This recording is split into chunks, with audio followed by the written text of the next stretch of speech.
Hello साथियों, नमस्कार। Education point पर आप सभी का स्वागत है। आज हम जानने वाले हैं नई शिक्षा नीति को केंद्रीय कैबिनेट की मंजूरी मिल गई है। तो नई शिक्षा के अंतर्गत क्या क्या जोड़ा गया है, क्या हटाया गया है, तो संपूर्ण जानकारी इस वीडियो के अंतर्गत जानने वाले हैं। यानी कि नई शिक्षा नीति के बारे में संपूर्ण वीडियो होने वाला है, संपूर्ण एनालिसिस करेंगे। तो चलिए शुरू करते हैं। वीडियो को बिना स्किप किए संपूर्ण जानकारी मिलने वाली है। यानी कि नई शिक्षा की नीति के अंतर्गत क्या क्या नया अपडेट देखने को मिलेगा। यानी कि 37 साल बाद देश में नई शिक्षा नीति लागू हो गई है। तो कैबिनेट मंत्री ने इसके लिए मंजूरी दे दी है। तो क्या क्या मंजूरी दी है, तो इसके बारे में जानने वाले हैं। तो चलिए शुरू करते हैं वीडियो को। तो आपको बता दें कि 37 साल बाद देश में नई शिक्षा नीति लागू हो गई। कैबिनेट ने शिक्षा नीति न्यू एजुकेशन पॉलिसी 2023 को हरी झंडी दे दी है। 37 साल बाद शिक्षा नीति में बदलाव किया गया है। नई शिक्षा नीति की उल्लेखनीय बातें असरल तरीके से इस प्रकार हम जानने वाले हैं। तो आपको बता दें कि नई शिक्षा नीति के अंतर्गत क्या फार्मूला अपनाया गया है।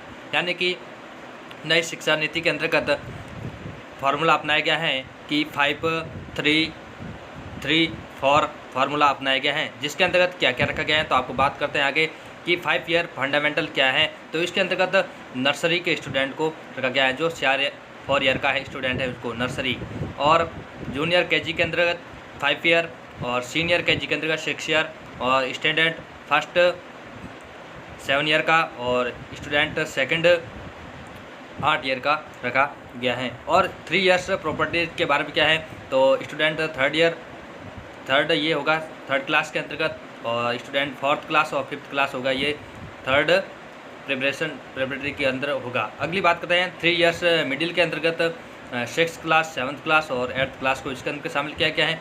और आगे 4 ईयर्स सेकेंडरी के लिए 9th क्लास, 10th क्लास और 11th और 12th इसके साथ शामिल किया गया है। यानी कि अब नई शिक्षा नीति के अंतर्गत ये फार्मूला अपना गया है कि 5 ईयर +3+3+4 का फार्मूला लागू हो गया है। तो इसके अंतर्गत क्या क्या खास बातें अपनाई गई हैं शिक्षा नीति के अंतर्गत, तो चलिए आपको बता दें कि स्टेप बाय स्टेप केवल 12वीं क्लास में होगा बोर्ड, एमफिल होगा बंद, कॉलेज की डिग्री 4 साल की होगी, और 10वीं बोर्ड खत्म हो गई। अब 5वीं तक के छात्रों को मातृभाषा, स्थानीय भाषा और राष्ट्रभाषा में ही पढ़ाया जाएगा। बाकी विषय वो अंग्रेजी ही क्यों न हो, एक सब्जेक्ट के तौर पर पढ़ाया जाएगा। पहले 10वीं बोर्ड की परीक्षा देना अनिवार्य होता था, जो अब नहीं होगा। 9वीं से 12वीं क्लास तक सेमेस्टर में परीक्षा होगी। स्कूली शिक्षा को 5+3+3+4 फार्मूले के तहत पढ़ाया जाएगा। वही कॉलेज की डिग्री 3 और 4 साल की होगी। यानी कि ग्रेजुएशन के पहले साल पर सर्टिफिकेट, दूसरे साल पर डिप्लोमा, तीसरे साल में डिग्री मिलेगी। 3 साल की डिग्री उन छात्रों के लिए है जिन्हें हायर एजुकेशन नहीं लेना है। वही हायर एजुकेशन करने वाले छात्रों को 4 साल की डिग्री करनी होगी। 4 साल की डिग्री करने वाले स्टूडेंट 1 साल में एमए कर सकेंगे। एमए के छात्र अब सीधे पीएचडी कर सकेंगे। स्टूडेंट्स 20 में कर सकेंगे दूसरे कोर्स। हायर एजुकेशन में 2035 तक ग्रॉस एनरोलमेंट रेशियो 50% हो जाएगा। वही नई शिक्षा के तहत कोई छात्र एक कोर्स के बीच में अगर कोई दूसरा कोर्स करना चाहे तो पहले कोर्स से सीमित समय के लिए ब्रेक लेकर वह दूसरा कोर्स कर सकता है। हायर एजुकेशन में भी कई सुधार किए गए हैं। सुधारों में ग्रेडेड, एकेडमिक, एडमिनिस्ट्रेटिव और फाइनेंशियल ऑटोनॉमी आदि शामिल हैं। इसके अलावा क्षेत्रीय भाषाओं में ई कोर्स शुरू किए जाएंगे। वर्चुअल लैब्स विकसित किए जाएंगे। एक नेशनल एजुकेशनल साइंटिफिक फोरम शुरू किया जाएगा। बता दें कि देश में 45,000 कॉलेज हैं।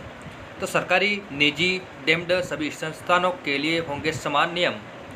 तो ये नई शिक्षा के नीति के अंतर्गत ये अपनाए गए हैं। यानी कि संपूर्ण एजुकेशन जानकारी हमने इस वीडियो के अंतर्गत आपको बताई। तो आज के लिए इतना ही। तब तक के लिए धन्यवाद। मिलते हैं नेक्स्ट वीडियो के अंतर्गत।